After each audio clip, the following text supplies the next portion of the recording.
Approchez la chaise, jeune homme. N'ayez pas peur de la poussière, elle fait partie des meubles, tout comme moi. Je m'appelle Marcel, j'ai 89 ans, et si vous regardez bien au fond de mes yeux, vous verrez qu'il y a quelque chose qui ne va pas. Vous verrez un homme qui est resté bloqué en 1968. Les gens disent que le temps guérit toutes les blessures. C'est un mensonge. Le temps ne guérit rien du tout. Le temps est juste un vernis qu'on passe sur les regrets pour qu'ils brillent moins fort. Mais en dessous, le bois est toujours pourri. Je vais vous raconter une histoire que je n'ai jamais racontée à personne. Pas même à ma femme. Paix à son âme. C'est l'histoire de la plus grande lâcheté de ma vie. C'est l'histoire d'une tasse de café et d'une rue que je n'ai pas osé traverser. Il faut que vous imaginiez le Paris de l'époque. Mai 68. Vous avez vu les photos dans les livres d'histoire, les barricades, les étudiants qui lancent des pavés, les slogans. Mais vivre ça, c'était autre chose. L'air vibrait. On avait l'impression que le monde entier était en train de basculer, que tout était possible. Tout, sauf pour moi. Moi, j'étais garçon de café. Je travaillais au Bistrot des Arts, une brasserie sombre et bruyante au coin du boulevard Saint-Michel. J'avais 25 ans, mais je me sentais déjà vieux. Je portais ce gilet noir, ce tablier blanc immaculé qui descendait jusqu'aux chevilles, et je passais mes journées à dire « Oui, monsieur », tout de suite, monsieur, pardon, madame. J'étais invisible, j'étais un meuble qui servait des boissons. Personne ne regarde vraiment le serveur. On regarde le plateau, on regarde l'addition, mais on ne regarde pas l'homme, sauf elle. Elle s'appelait Élise. Rien que de prononcer son nom, j'ai l'impression d'avoir 20 ans à nouveau et d'avoir les mains qui tremblent. Elle est entrée dans ma vie un mardi de novembre, bien avant les émeutes.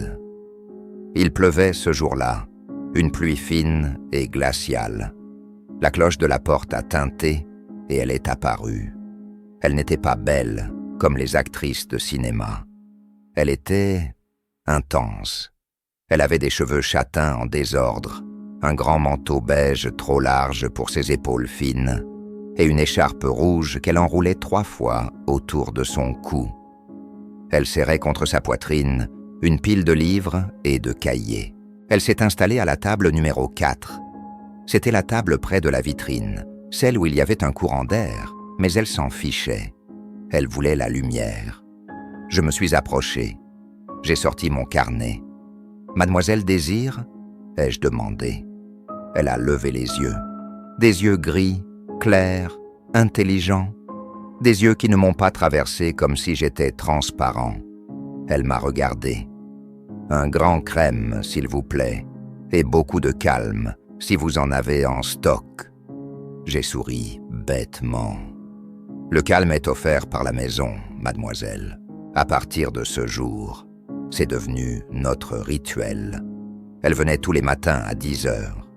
Elle étalait ses cours de littérature comparés sur le marbre froid de la table.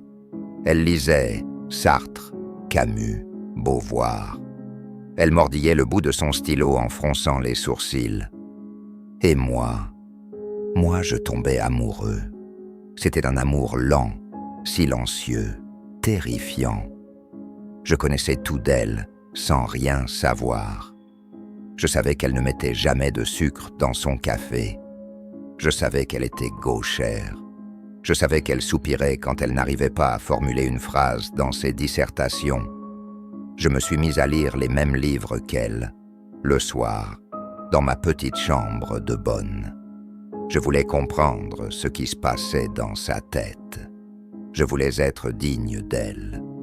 Mais je ne disais rien. Comment aurais-je pu ? Elle était étudiante à la Sorbonne, fille de bonne famille, sans doute. Moi, j'étais le fils d'un ouvrier. Je n'avais pas le bac, je servais des bières. Il y avait un océan entre nous. Un océan de classe sociale, de culture, 2 mots. Parfois, quand je lui apportais son café, elle me parlait. « C'est dur aujourd'hui, Marcel, » disait-elle. « Le monde est fou. »« Oui, mademoiselle Élise, » je répondais. « Mais le café est chaud. » Elle riait. Ce rire, c'était comme une mélodie dans le vacarme des machines à expresso. Elle me laissait des pourboires ridicules que je gardais comme des reliques. Je ne les dépensais pas. Je les mettais dans un bocal. Et puis, le mois de mai est arrivé. La ville a explosé. Les rues se sont remplies de cris, de fumée, de colère. Le bistrot était souvent vide. Les gens avaient peur. Le patron baissait le rideau de fer à moitié pour protéger les vitres. Le 13 mai, c'était l'apocalypse dehors. Les CRS chargeaient les étudiants juste devant notre porte. On entendait les détonations des grenades lacrymogènes. Pof, pof. Et les cris. J'étais seul dans le bistrot, en train d'essuyer des verres, nerveusement. Soudain, la porte s'est ouverte, avec fracas. C'était elle. Elle a trébuché à l'intérieur. Elle suffoquait. Elle avait perdu son écharpe rouge. Ses yeux ruisselaient de larmes à cause du gaz. Elle toussait à s'en arracher les poumons. « Marcel !» a-t-elle hurlé. « Aidez-moi, je ne vois plus rien !» Je n'ai pas réfléchi. J'ai sauté par-dessus le comptoir. Je l'ai attrapée par le bras. « Vite, Élise, venez par là !»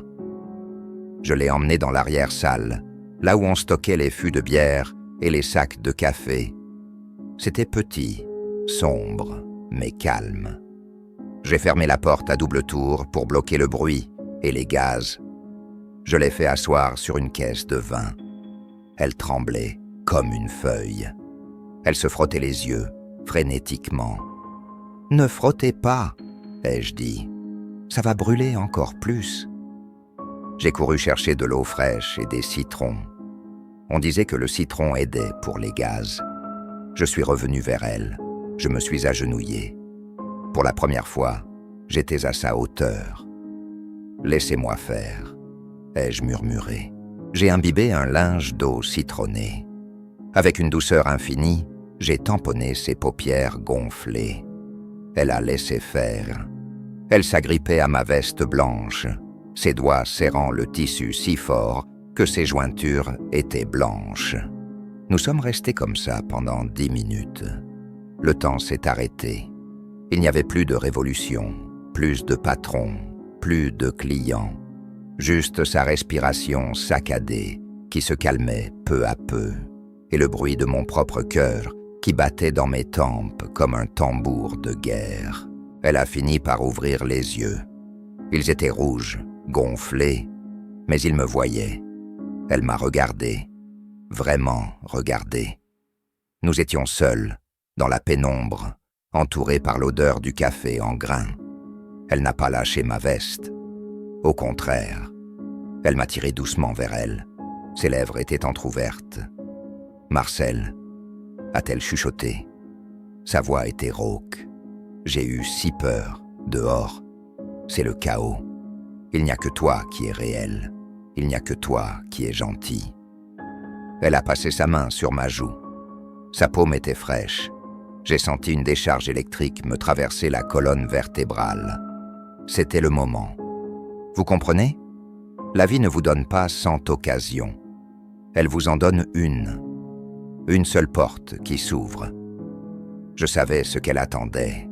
Je le lisais dans ses yeux vulnérables.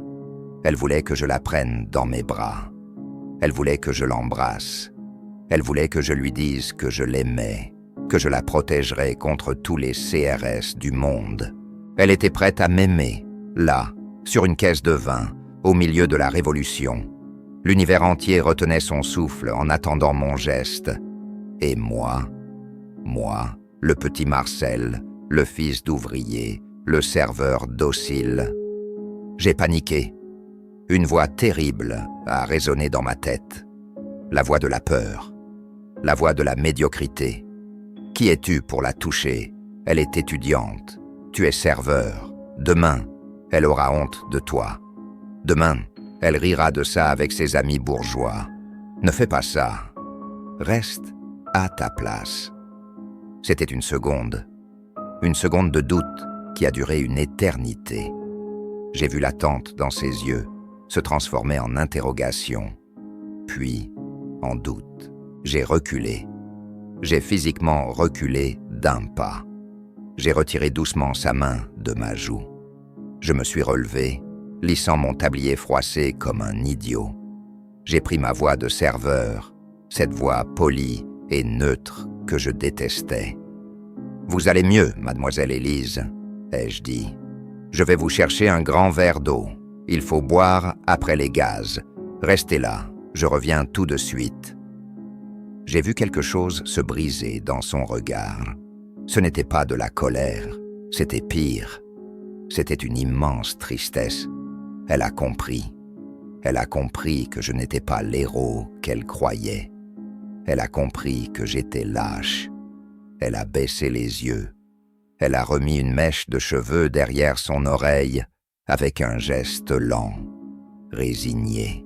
« D'accord, Marcel, » a-t-elle dit doucement. « Merci. De l'eau. C'est très bien. » Je suis sorti de l'arrière-salle comme un voleur qui fuit la scène du crime. Je suis allé au comptoir, les mains tremblantes, pour remplir un verre d'eau du robinet. Je voulais me frapper la tête contre le mur. Je voulais hurler. « Non, retourne-y, embrasse-la. Dis-lui que tu meurs d'amour pour elle. » Mais mes pieds étaient coulés dans le béton. Quand je suis revenu dans l'arrière-salle avec le verre d'eau, elle n'était plus là. La porte de service, celle qui donnait sur la ruelle, était entr'ouverte. Elle était partie. J'ai couru dans la ruelle. Il pleuvait encore. Je l'ai vue au bout de la rue. Elle marchait vite, la tête basse, s'éloignant vers le boulevard, vers les barricades, vers sa vie. J'ai ouvert la bouche pour crier son nom.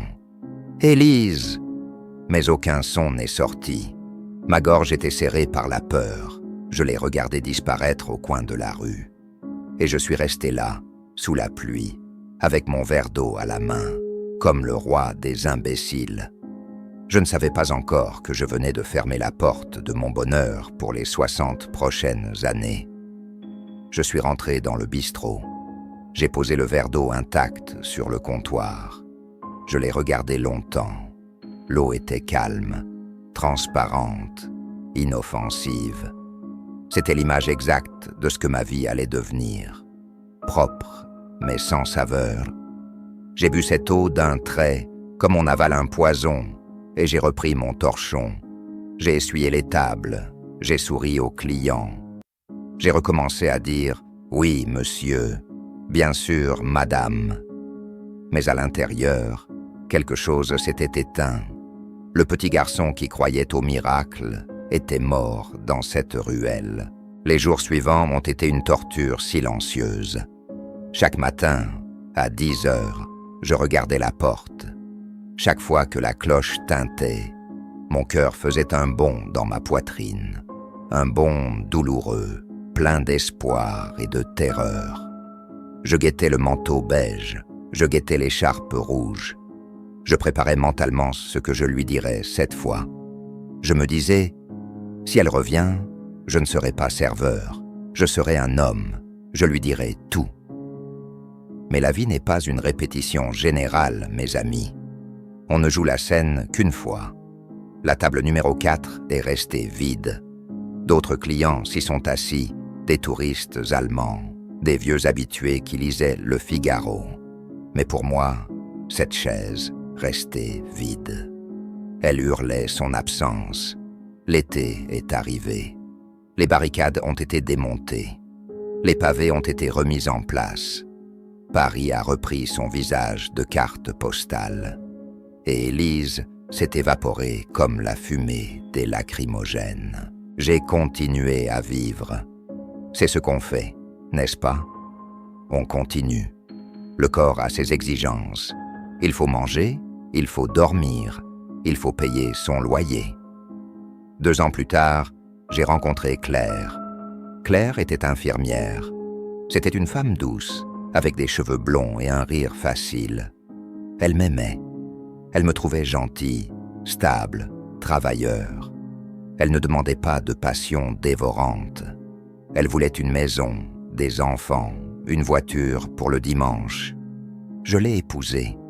Je ne veux pas que vous pensiez que j'étais un monstre. J'ai été un bon mari. Je l'ai respectée. Je ne l'ai jamais trompée avec une autre femme. Je lui ai offert des fleurs. Nous avons eu 2 enfants, un garçon et une fille. Nous avons acheté un pavillon en banlieue. J'ai été promu maître d'hôtel. J'ai eu une belle vie. Une vie réussie aux yeux de la société. Mais laissez-moi vous confesser mon péché. Le vrai péché. Pendant 40 ans, j'ai trompé ma femme. Pas avec un corps, mais avec un fantôme. Combien de fois, en embrassant Claire, ai-je fermé les yeux pour essayer de retrouver l'odeur de la pluie et du tabac froid d'Élise? Combien de fois, en regardant la télévision le soir, dans notre salon confortable, mon esprit est-il retourné dans cette arrière-salle sombre du bistrot? J'ai donné à Claire une coquille vide. J'ai donné mon temps, mon argent, ma présence physique. Mais je ne lui ai jamais donné la partie sauvage de mon âme.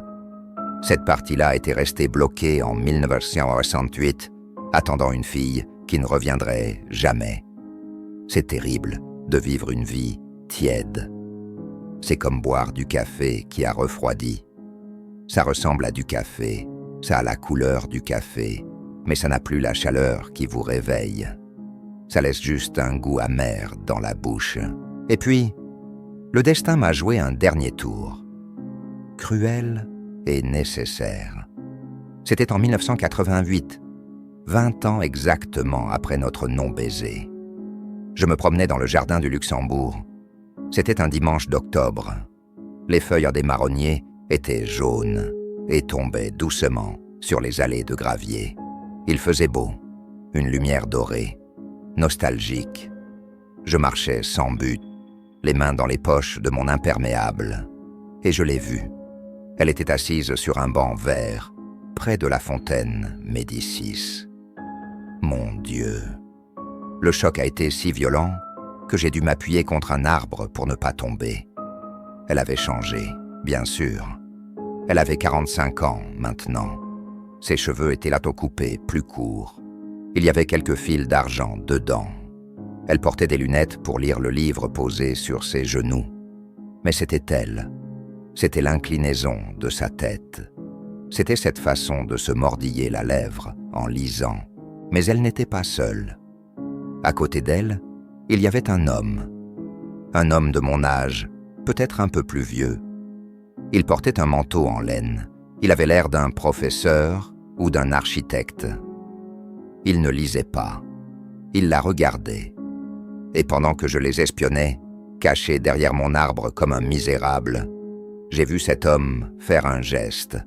Il a tendu la main et il a remis doucement une mèche de cheveux derrière l'oreille d'Élise. Exactement le geste que je n'avais pas osé faire. Élise a levé les yeux de son livre.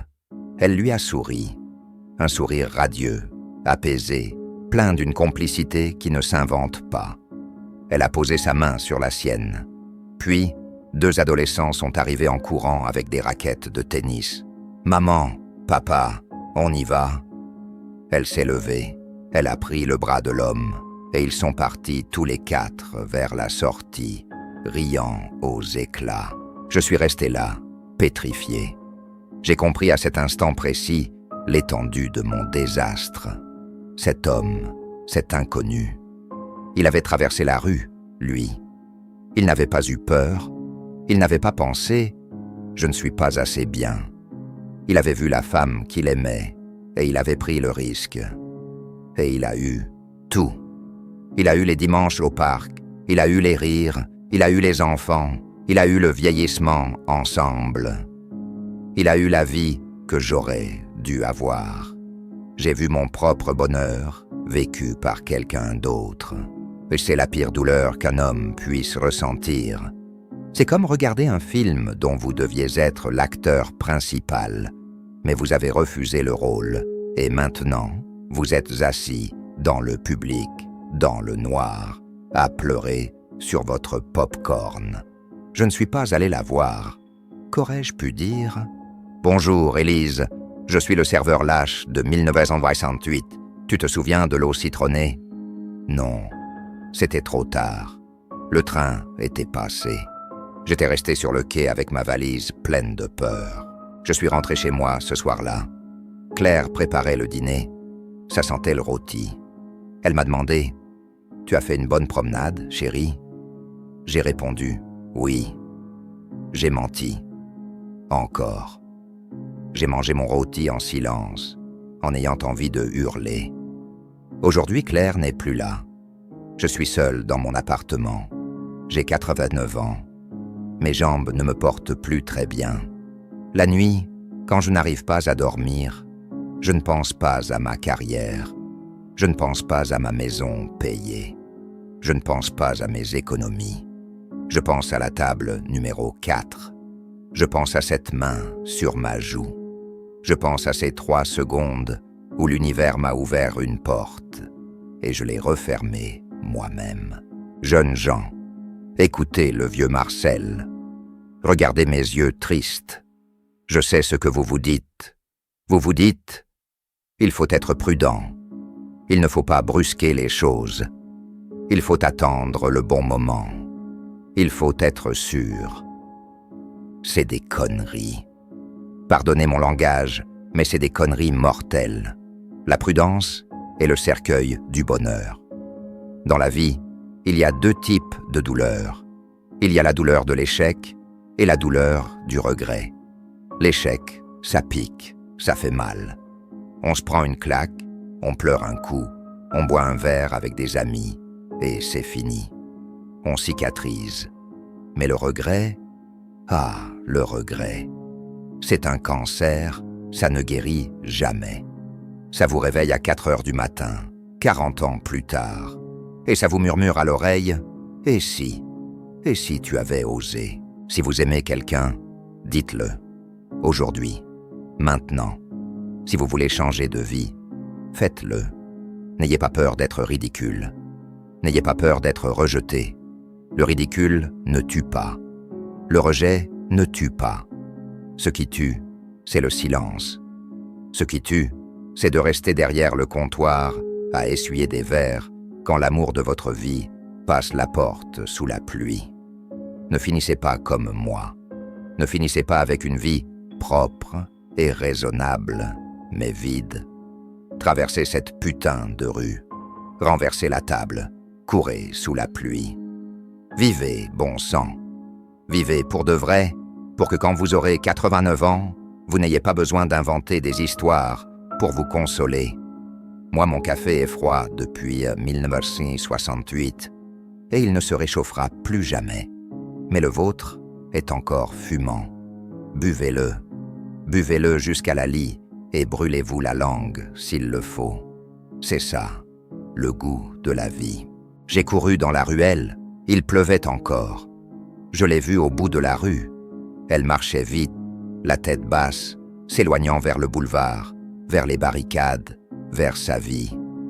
J'ai ouvert la bouche pour crier son nom. « Élise !» Mais aucun son n'est sorti. Ma gorge était serrée par la peur. Je l'ai regardée disparaître au coin de la rue. Et je suis resté là, sous la pluie, avec mon verre d'eau à la main, comme le roi des imbéciles. Je ne savais pas encore que je venais de fermer la porte de mon bonheur pour les 60 prochaines années.